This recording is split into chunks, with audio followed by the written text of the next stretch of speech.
그림자. 한스 크리스티안 안데르센 글. 고정순 그림. 배수와 옮김. 김지은 해설. 더운 나라의 태양은 불덩이처럼 이글거린다. 그런 나라 사람들의 피부가 마호가니처럼 갈색인 것은 당연하다.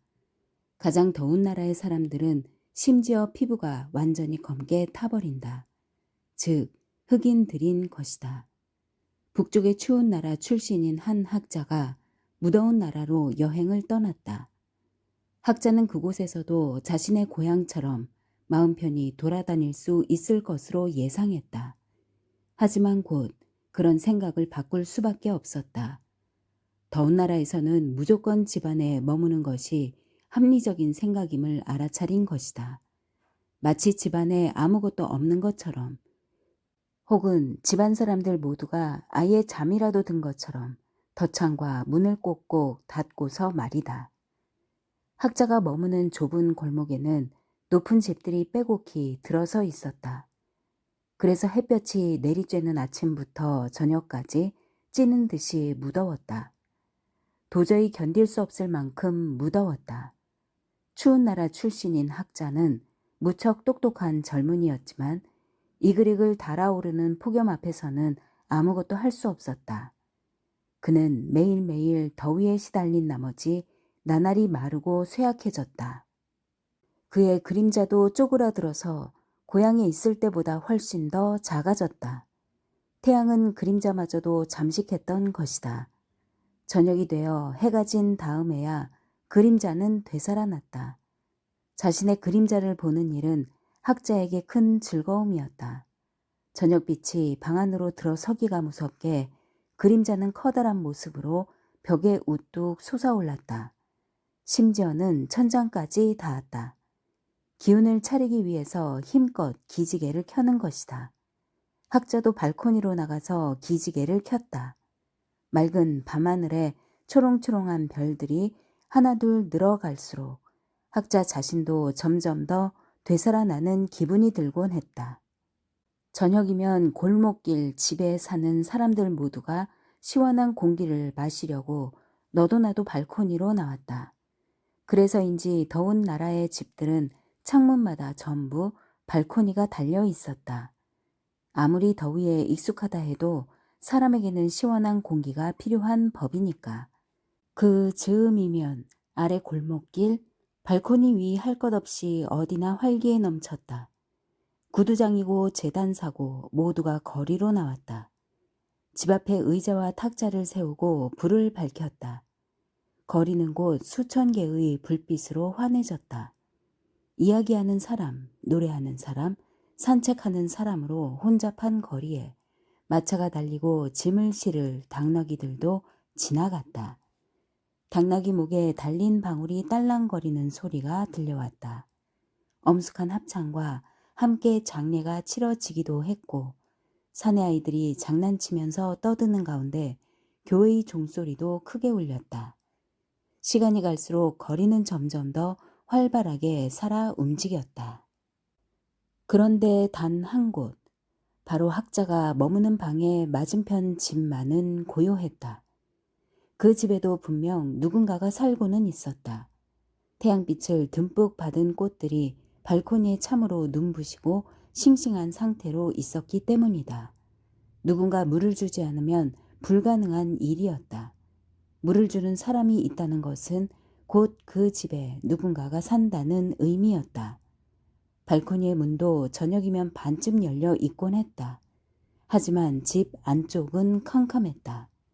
적어도 발코니가 있는 방은 불도 없이 어두웠으나 집 안에서는 음악이 흘러나왔다. 학자는 그 음악이 더할 나위 없이 아름답다고 느꼈다. 그러나 아름답다는 그 느낌은 학자의 착각일지도 모른다.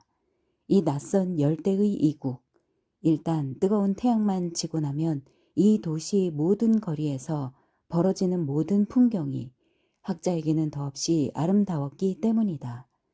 학자에게 방을 세준 집 주인은 맞은편 집에 누가 사는지 모른다고 했다. 거기 사는 사람을 한 번도 본 적이 없다는 것이다. 게다가 집주인은 그 집에서 나오는 음악이 끔찍할 만큼 지루해서 듣기 싫다고 했다. 아무리 해도 능숙해지지 않는 곡을 서툰 연주자가 자꾸만 되풀이해서 연습하는 것 같아요. 매번 같은 곡이잖아요. 이 곡을 제대로 연주해 내고야 말겠어 하고 각오를 단단히 한 것 같은데 영 신통치 않아요. 어느 날 밤 학자는 한밤중에 우연히 잠에서 깨었다. 열어놓은 발코니 창으로 바람이 불어들어와 커튼이 흔들렸기 때문이다. 그때 맞은편 집에서 뭔가 이상한 불빛이 보였다. 꽃들이 한 송이 한 송이 찬란한 색의 불길이 되어 빛을 뿜었다. 꽃들 사이에는 날씬한 몸매의 매혹적인 여자가 서 있었다. 그녀 또한 꽃과 마찬가지로 광채를 내뿜는 듯했으므로 학자는 정말로 눈이 부셨다. 그래서 있는 힘을 다해 눈을 크게 떴는데 바로 그 순간에 잠이 확 달아났다. 단번에 침대에서 내려온 학자는 살금살금 커튼 뒤로 다가갔으나 여자는 이미 사라지고 없었다. 광채도 사라졌다. 꽃들은 늘 그렇듯 아름다운 자태로 서 있었으나 찬란한 빛을 내뿜지는 않았다. 약간 열린 발코니 문틈으로 감미롭고 아름다운 음악이 흘러나왔다. 가만히 듣고 있으면 기분이 저절로 황홀해지는 음악이었다. 정말이지 마법에 걸린 것만 같았다. 저 집에는 도대체 누가 살고 있을까? 저 집의 입구는 어디에 있는 걸까? 맞은편 건물의 1층 전체는 상점들이어서 위층으로 올라갈 수 있는 출입구가 없었다. 어느 날 저녁 학자는 발코니에 앉아 있었다. 불빛이 그의 등 뒤편에 있었으므로 당연히도 맞은편 집 벽에 그의 그림자가 비쳤다. 그림자는 맞은편 집 발코니의 꽃들 사이에 앉아 있었다. 학자가 움직이면 늘 그렇듯이 그림자도 따라서 움직였다. 저 집에서 살아있는 것이라곤 내 그림자가 유일한 것 같군. 꽃밭에 얌전하게 앉아있는 모습이라니. 문이 반쯤 열려 있으니 그림자가 머리를 좀 쓸 줄 안다면 안으로 살짝 들어가서 살펴본 다음 나에게 모두 말해줄 텐데. 그림자야, 그렇게 하지 않겠니? 그렇게만 해준다면 내가 얼마나 쓸모있는 존재일까? 학자는 농담조로 이렇게 혼잣말을 했다. 그러니 안으로 들어가렴. 그래, 들어가서 살펴보렴. 하지만 돌아와야 해. 나를 영영 떠나버리면 안 돼. 그러면서 학자는 그림자에게 고개를 끄덕여 보였다. 그림자도 고개를 끄덕였다. 학자는 자리에서 일어섰다. 그러자 맞은편 집 발코니에 있던 그림자도 일어섰다. 학자가 몸을 돌리자 그림자도 몸을 돌렸다. 그리고 학자가 자신의 방으로 들어가 커튼을 닫았을 때 만약 누군가 주위에서 자세히 살폈다면 그림자가 맞은편 집의 반쯤 열린 문 안으로 슬쩍 들어가는 것을 볼 수 있었을 것이다. 다음 날 아침 학자는 커피를 마시면서 신문을 읽기 위해 밖으로 나왔다. 햇빛 밝은 곳으로 걸어 나왔을 때 학자의 입에서는 이런 외침이 터졌다. 아니, 이런 일이? 그림자가 없어졌잖아. 분명 어제 저녁 때에 사라지고는 다시 돌아오지 않은 거야. 이거 몹시 기분 나쁜데? 학자는 화가 났다. 하지만 사라진 그림자 때문이라기보다는 그림자 없는 남자의 이야기가 생각났기 때문이다.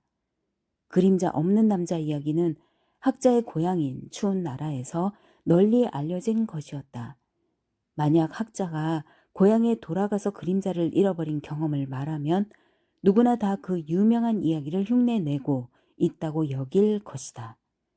학자는 그런 말을 듣고 싶지 않았다.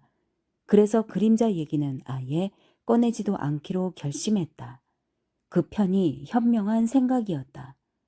저녁이 되자 학자는 다시 발코니로 나와 앉았고 램프를 그의 바로 뒤편에 갖다 놓았다. 그림자는 언제나 자신의 보호자가 될 주인이 필요할 테니까. 그러나 학자는 그림자를 불러내지 못했다. 학자는 몸을 웅크려 보기도 하고 팔을 쭉 뻗어 키를 느리기도 했다. 그래도 그림자는 나타나지 않았다. 흠, 흠! 초조해진 학자는 기침 소리도 냈다. 그러나 아무 소용이 없었다. 화가 났다. 하지만 이런 뜨거운 기후에서는 모든 것이 빠르게 자라난다. 여드레가 지난 후 햇빛 아래를 걷던 학자는 발치 부분에서 새로운 그림자가 자라는 것을 알아차리고는 몹시 기뻤다. 그림자는 없었지만 뿌리까지 사라진 건 아니었다. 3주 후에 그림자는 상당히 크게 자랐고 학자가 북쪽의 고향으로 돌아가는 도중에도 쑥쑥 자라나서 마침내는 반을 뚝 잘라버려도 될 만큼이나 커졌다. 집으로 돌아온 학자는 이 세계의 진실, 선함, 그리고 아름다움에 관한 책들을 썼다. 세월이 흘렀다. 날이 지나고 해가 지나갔다. 그렇게 여러 해가 흘렀다. 어느 날 저녁, 방 안에 앉아 있는데 누군가가 그의 서재 방문을 아주 가볍게 두드렸다. 들어와요. 학자가 말했으나 아무런 기척이 없었다. 그래서 학자는 일어서서 직접 문을 열었다. 문 앞에는 너무도 비쩍 말라서 이상스러워 보이는 한 사람이 서 있었다. 하지만 옷차림은 단정하고 고급스러워 점잖은 인상을 주었다. 누구신가요? 학자가 물었다.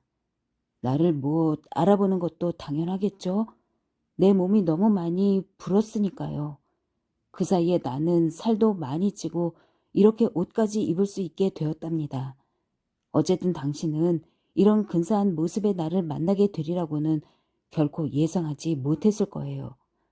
아무리 그래도 어떻게 자신의 옛 그림자를 알아보지 못하나요? 당신은 내가 돌아올 거라곤 생각도 하지 못했던 건가요? 당신의 몸을 떠난 이후에 나는 정말로 잘 지냈어요. 게다가 여러 가지 면에서 꽤 넉넉해지기도 했답니다. 이제는 자유를 원할 경우 그걸 살 만한 능력도 있단 말이죠. 방문객이 말했다. 그는 시계줄에 주렁주렁 매달린 값비싼 장식물들을 절렁절렁 흔들어 보였다. 그리고 목에 건 황금 목걸이 뒤로 손을 가져갔는데 세상에 10손가락 모두에 다이아몬드 반지가 번쩍거리고 있었다. 심지어 전부 다 진짜 보석이었다. 아니, 무슨 소리를 하는 건지 도통 모르겠네. 알아듣게 말을 좀 해봐요. 학자는 어리둥절할 뿐이었다. 그러자 자신을 그림자라고 밝힌 남자가 말했다. 그럴 거예요.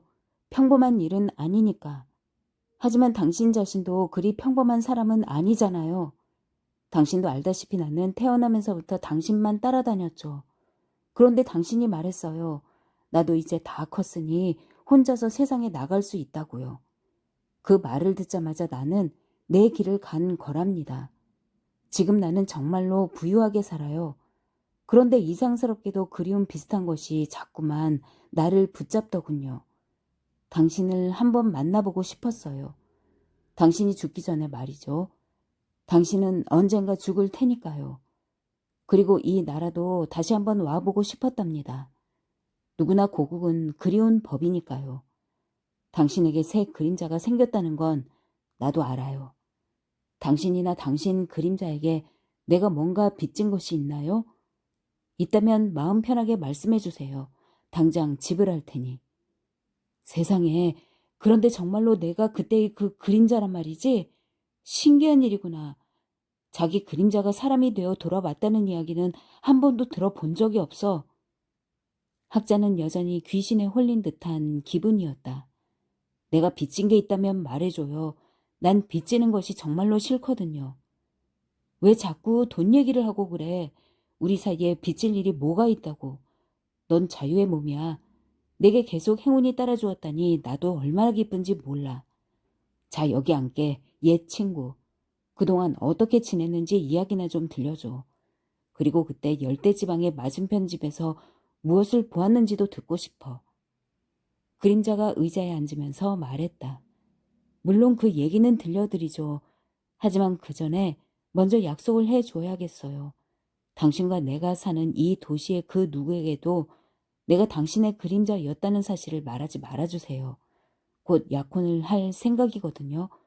이제 가족 정도는 너끈히 먹여 살릴 만큼 부자이니까요. 걱정할 필요 없어. 조금도. 내 정체에 대해서 아무에게도 말하지 않을 테니까. 선서를 할 수도 있어. 남자는 한 입으로 두말하지 않는다. 그림자는 한 입으로 두말하지 않는다. 그림자는 이렇게 따라서 말했다. 그림자의 입장에서는 그렇게 말할 수밖에 없으니까. 참 놀랍게도 그림자는 사람과 너무도 흡사했다. 최고급 직물의 검은색 정장을 차려입고 반짝거리는 검은 에나멜 가죽 장화에 검은 모자를 썼다.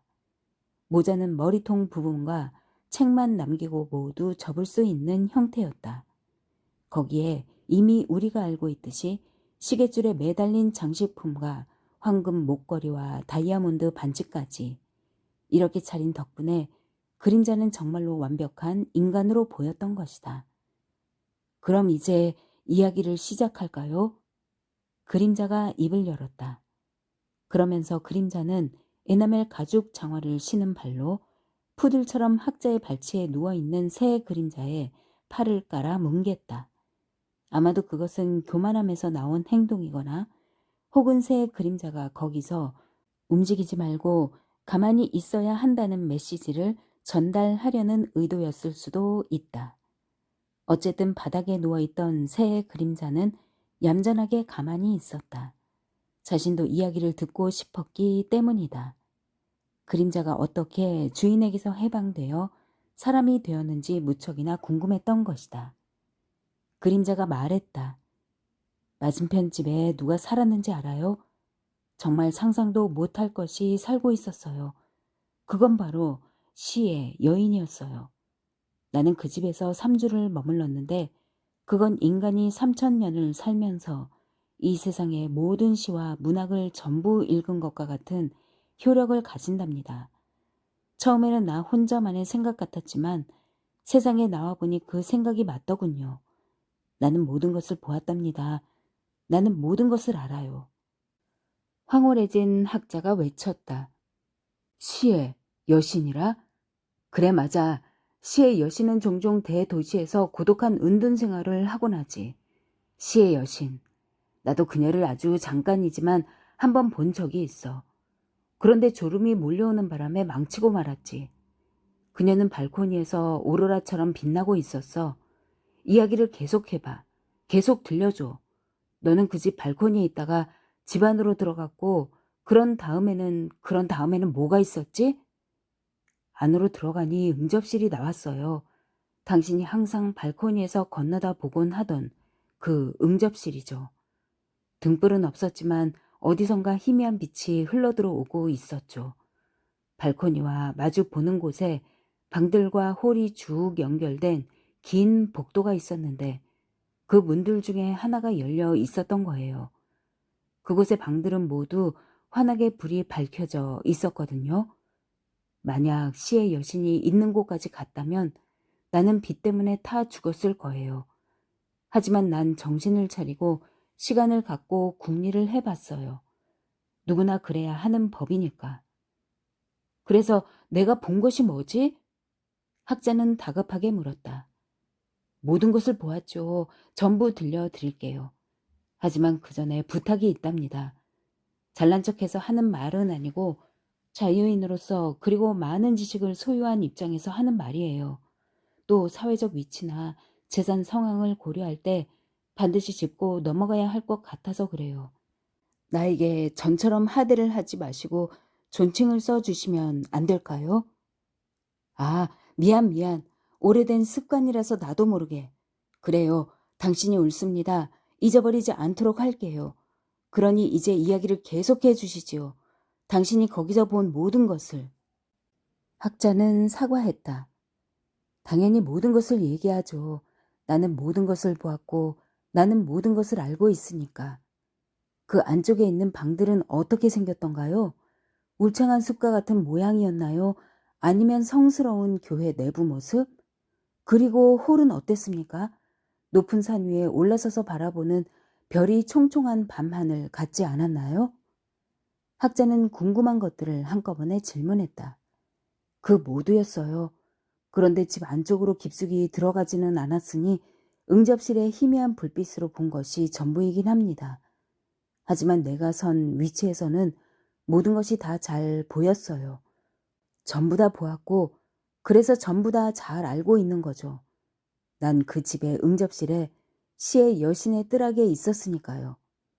그래서 무엇을 보았습니까? 고대의 신들이 커다란 홀을 하나하나 통과해서 가던가요? 고대의 영웅들이 전투를 벌이는 걸 보았습니까? 아니면 귀여운 아이들이 뛰어놀면서 자신들의 꿈을 이야기하고 있던가요? 내가 거기 있었다고 말했지요. 그래서 거기 있는 모든 것을 전부 보았다고 말하지 않았습니까? 만약 당신이 그 집으로 건너왔다면 당신은 사람으로 남아있지 못했을 겁니다. 대신 그림자인 나는 사람이 될 수 있었던 거죠. 그와 동시에 나는 내면 깊숙이 숨겨진 내 본성을 깨달았어요. 태어나면서부터 시를 사랑했으며 시와 불가분의 운명을 타고났다는 사실을요. 당신과 함께 지낼 때는 그런 생각을 하지 못했어요. 그러나 당신도 알다시피 태양이 떠오를 때와 저물 때면 나는 늘 기이할 만큼 커다랗게 변했죠. 달빛 아래에서는 심지어 당신보다도 더욱 뚜렷하게 보일 정도였어요.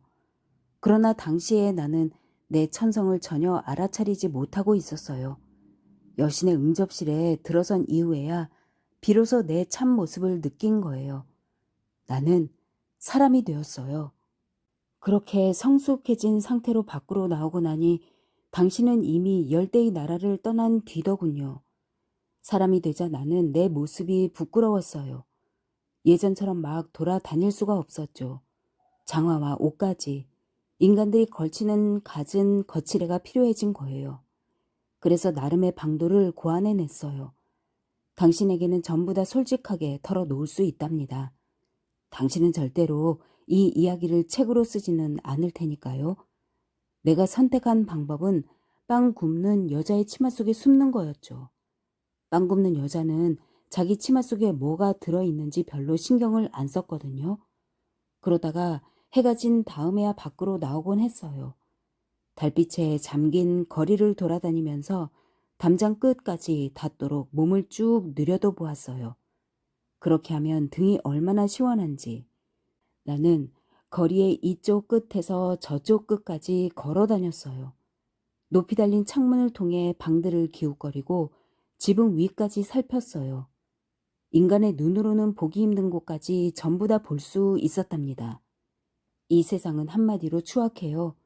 인간이 되어야만 할 수 있는 특별한 점들만 아니라면 나는 정말이지 인간 따위는 되고 싶지 않았을 거예요.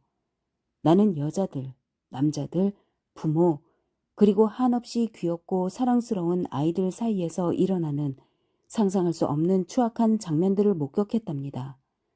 나는 보통의 인간들이 너무도 알고 싶어 하지만 결코 알지 못하는 것들을 눈으로 직접 보았어요.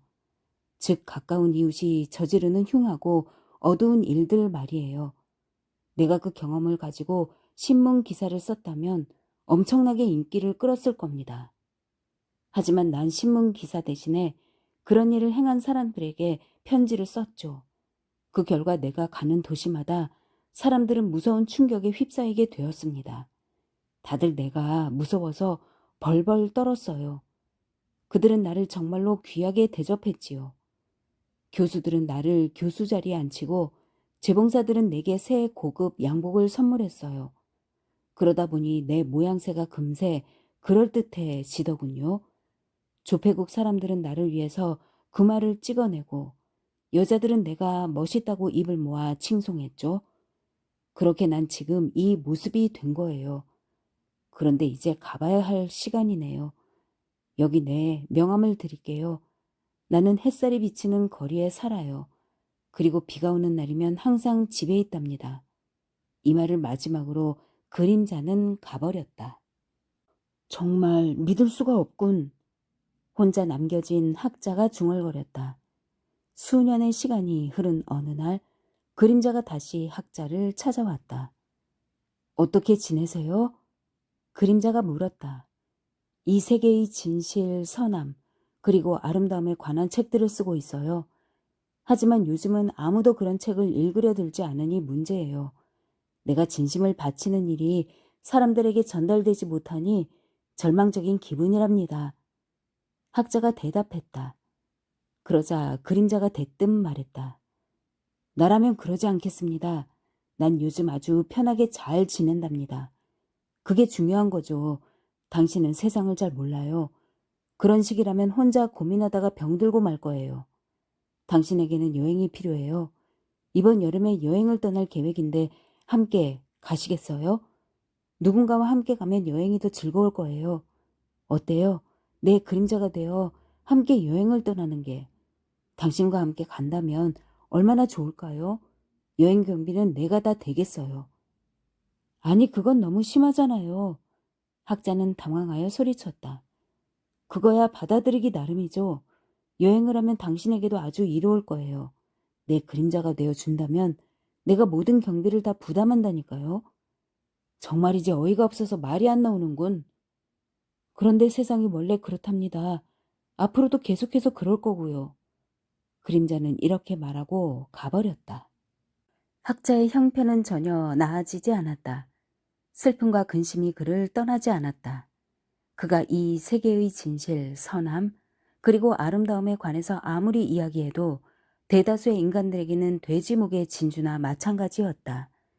마침내 학자는 병이 들고 말았다.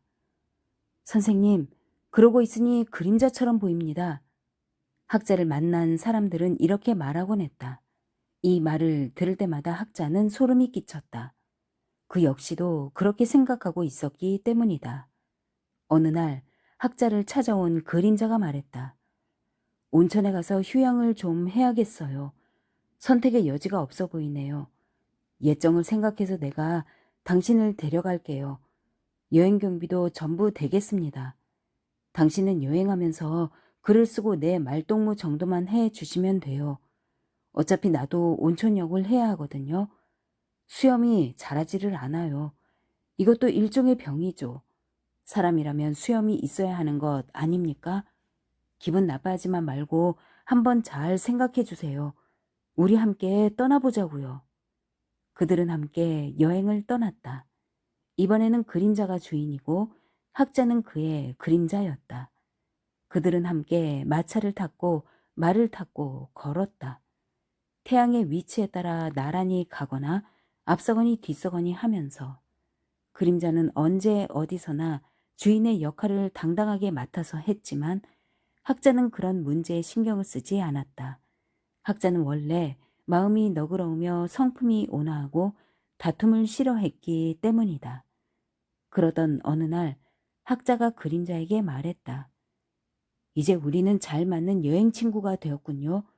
생각해보면 우리는 어린 시절부터 함께 자랐으니 앞으로는 정말 형제처럼 스스럼 없이 지내기로 하고 존칭도 생략하는 것이 어떨까요?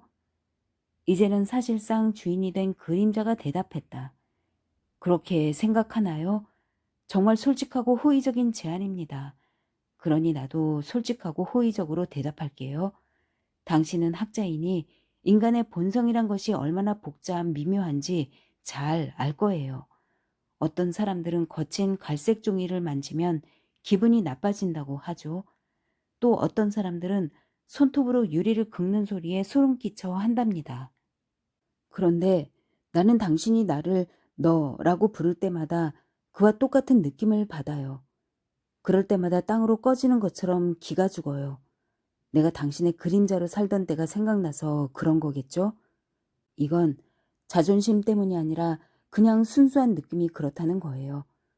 그래서 당신이 나를 너라고 부르는 걸 허락할 수 없어요. 하지만 나는 당신을 너라고 부르고 싶군요. 그러면 당신이 원하는 바가 절반은 이루어진 것 아닌가요? 그날 이후로 그림자는 자신의 옛 주인인 학자를 너라고 불렀다. 이건 정말 너무하군. 나는 존칭을 하는데 저자는 하대를 하다니. 학자는 속으로 생각했다. 하지만 참는 것 말고 달리 도리가 없었다. 그들은 온천지에 도착했다. 온천지에는 외국에서 온 사람들이 많았는데 그 중에는 무척 아름다운 공주도 한 명 있었다.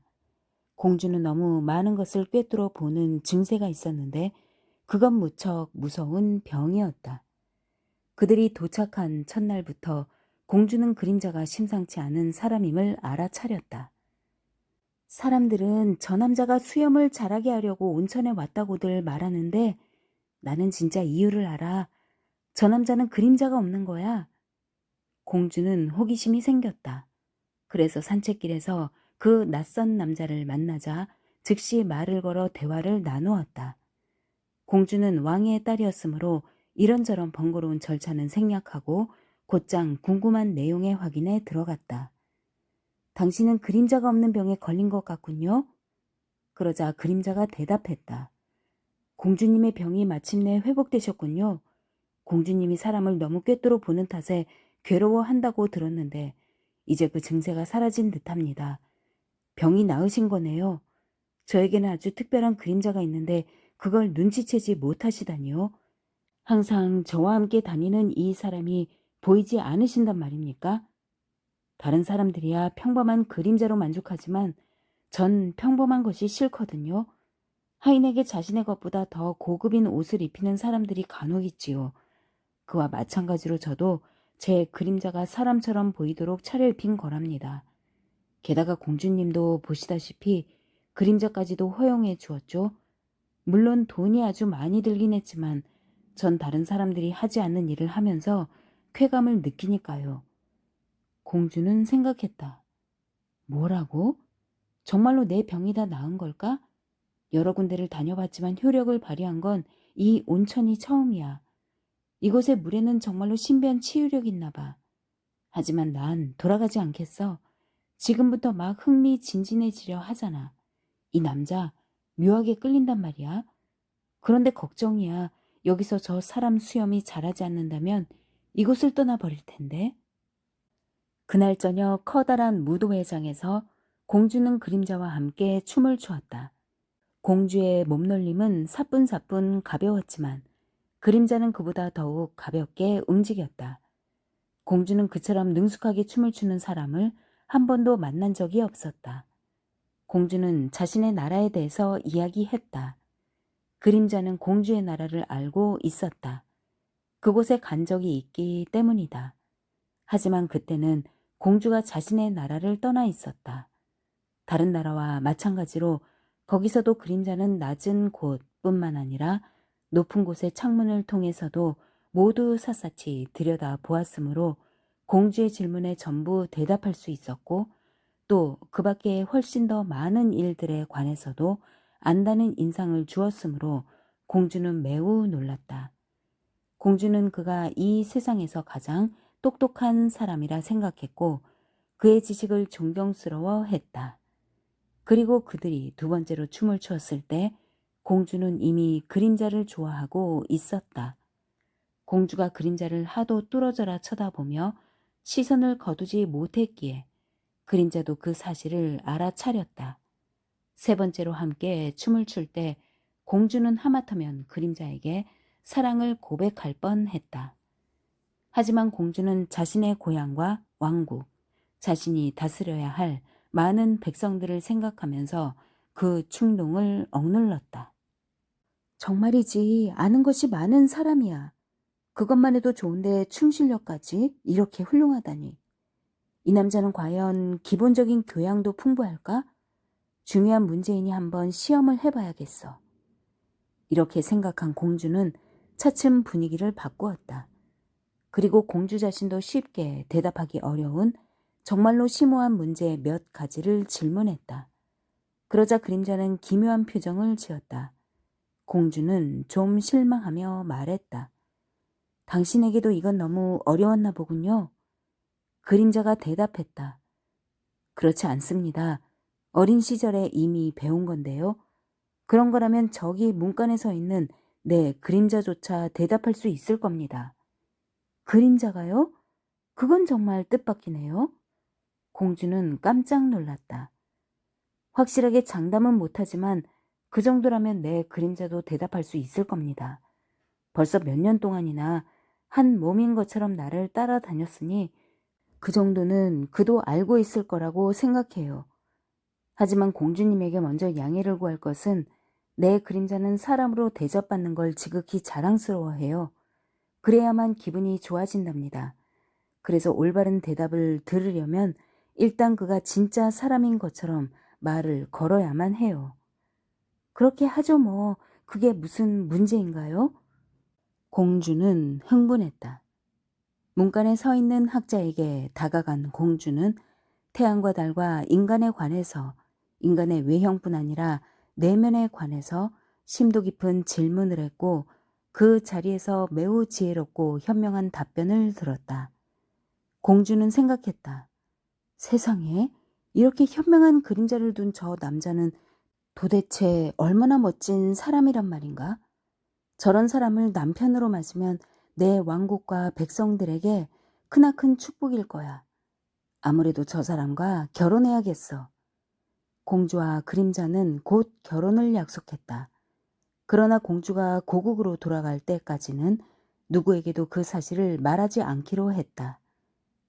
아무도 알아서는 안 돼요. 네, 그림자도 마찬가지예요. 그림자는 말했다. 그에게는 다른 속셈이 있었던 것이다. 그들은 공주가 다스리는 나라에 도착했다. 그림자가 학자에게 말했다. 이보게, 친구, 지금 난 더할 나위 없이 행복하고 막강한 권력도 갖게 되었어. 그러니 너에게도 뭔가 특별한 혜택을 주고 싶어. 너와 나와 함께 이 궁전에서 살 수 있고 나와 함께 왕실 마차도 탈 수 있어. 또 매년 꽤 큰 액수를 급여로 지불하려고 해. 그런데 거기에는 조건이 있지. 너는 이제부터 그냥 그림자라고 불려야 해. 내가 한때 사람이었다는 것을 누구에게도 말해선 안 돼. 그리고 내가 1년에 한 번 햇빛 환한 발코니로 나가 군중 앞에 모습을 보일 때면 너는 평범한 그림자들과 마찬가지로 내 발치에 누워 있어야만 해. 이유를 설명해 주지. 난 이 나라의 공주와 결혼하기로 했거든. 바로 오늘 저녁이 결혼식이야. 학자는 소리쳤다. 안 돼. 말도 안 돼. 그건 싫어. 난 그렇게 안 할 거야. 그건 나라 전체를 속이고 공주마저 속이는 짓이야. 내가 전부 다 얘기하겠어. 내가 사람이고 너는 그냥 옷을 걸친 그림자라고 털어놓을 거야. 아무도 내 말을 믿지 않을걸? 그러니 내 말대로 하는 게 좋아. 안 그러면 호위병을 부를 테다. 지금 당장 공주에게 가서 다 말할 거야. 학자도 지지 않고 대꾸했다. 하지만 그림자는 냉담했다. 그 전에 내가 먼저 갈 텐데 그러면 넌 그대로 감옥행이야.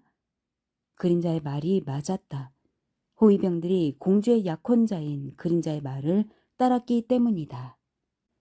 그림자가 공주의 방으로 들어서자 깜짝 놀란 공주가 물었다. 당신 왜 떨고 있어요? 무슨 일이 있었나요? 오늘 저녁에는 아프기라도 하면 절대 안 돼요. 우리 결혼식 날이잖아요. 그림자가 설명했다. 정말 무서운 일을 겪어서 그래요. 상상할 수 없는 일이 있었답니다. 최근에 일어난 변화들이 아무래도 어리석은 내 그림자가 감당하기에는 너무 벅찼던가 봐요. 그래서 그런지 그림자가 미쳐버리고 말았어요. 자기가 사람이고 내가 자기 그림자라는 망상에 사로잡혀 버린 거예요. 그게 어디 말이나 됩니까? 공주도 낯빛이 변했다. 세상에? 어쩌다가 그런 끔찍한 생각을?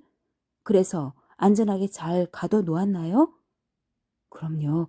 그런데 영영 회복이 안 될까? 그것이 걱정입니다.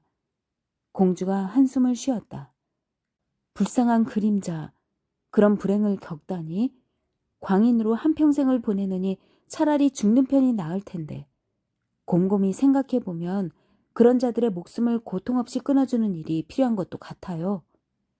정말로 충실한 하인이었는데 그렇게까지 해야 한다면 가슴이 아파서 괴로울 거예요. 그림자는 정말로 안타까운 듯 한숨을 내쉬는 척했다. 당신 성품이 너무 고결해서 그래요. 공주가 말했다.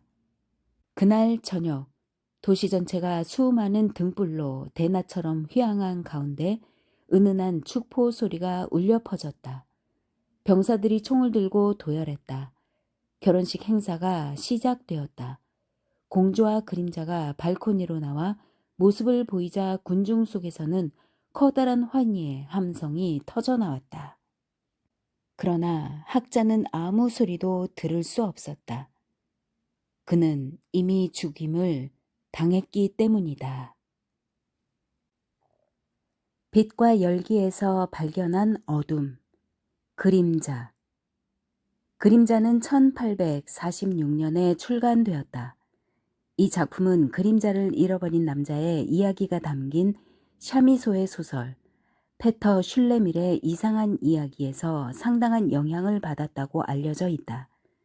안데르센은 그의 작품에서 영감을 얻어 1831년에 그림자 그림을 발표하는데 이 작품에서 인어공주라는 환상적 인물이 처음으로 등장한다. 이 무렵 그의 편지를 보면 나는 어떤 사람이든 한 번 보거나 이야기를 나누고 나면 죽을 때까지 그 모습을 뚜렷이 기억할 수 있다. 내 안에는 그들을 그대로 비추는 거울 같은 영상이 있다. 그러나 거울에 비친 모습을 아무리 자주 봐도 나 자신의 모습은 다시 떠올릴 수가 없다. 고 쓰여 있다. 타자와의 관계를 통해 자아를 인정받고자 했던 안데르센은 사람 사이의 일에서 실패를 거듭하면서 몹시 힘겨워했던 것으로 보인다. 1833년 방황하던 안데르센은 왕실의 후원을 받아 유럽 여행을 떠난다. 2년 동안 이탈리아, 프랑스, 독일, 스위스를 여행할 기회를 얻은 것이다. 북쪽 나라 사람인 안데르센은 1834년에 남쪽 도시 나폴리에 도착해 즉흥 시인의 초고를 쓴다. 여기서 안데르센의 저화상이기도 한 주인공 안토니오는 후대 학자들로부터 현실 세계의 사람인지 상상 세계의 사람인지 구별할 수 없을 정도로 정신적인 면에서 두 세계에 걸쳐져 있다고 평가받는 절묘한 인물이다. 나폴리는 그림자의 중요한 배경이기도 하다. 북쪽의 추운 나라 출신인 한 학자가 무더운 나라로 여행을 떠났다로 시작하는 이 작품에서 집집마다 태양을 듬뿍 받은 꽃이 자라는 발코니가 있고 저녁이면 거리에 수천 개의 불빛이 밝혀지며 사람들이 노래하는 활발한 도시가 바로 나폴리다. 안데르센은 1841년에 한 번 더 나폴리를 방문하는데 이 도시가 풍기는 활력과 아름다운 열기에 어김없이 매료된다. 그리고 이 빛과 열기에 대조되는 감정을 발견한 그는 가장 어두운 곳에 놓여 있던 그 감정을 꺼내어 글로 쓴다. 그 작품이 바로 그림자다. 안데르센은 이제 완벽하게 성공한 작가가 되어 있었다. 과학자 훔볼트는 안데르센은 작품이 곧 추천서이므로 다른 추천서가 필요 없다고 말했다. 그럼에도 안데르센의 마음속에는 자신을 외면했던 세계에 대한 기억이 남아 있었다. 안데르센 평전을 쓴 제키 울슐라 거는 안데르센이 자서전을 마감할 무렵부터 그림자 집필에 돌입한 것을 두고 그의 진정한 창조적 자아가 복수를 시작했다고 평가한다. 이것은 나인가 그림자인가? 그림자에는 읽는 사람의 내면을 깊숙이 건드리는 섬뜩함이 있다. 낯선 도시의 무더위 속에서 비좁은 집에 은둔하던 한 학자는 우연한 계기로 그림자를 잃어버린다. 학자는 다른 그림자를 키우고 본래의 그림자에 대해서는 잊는다. 그리고 고향에 돌아가서 진실, 선함, 아름다움에 대한 책을 쓴다.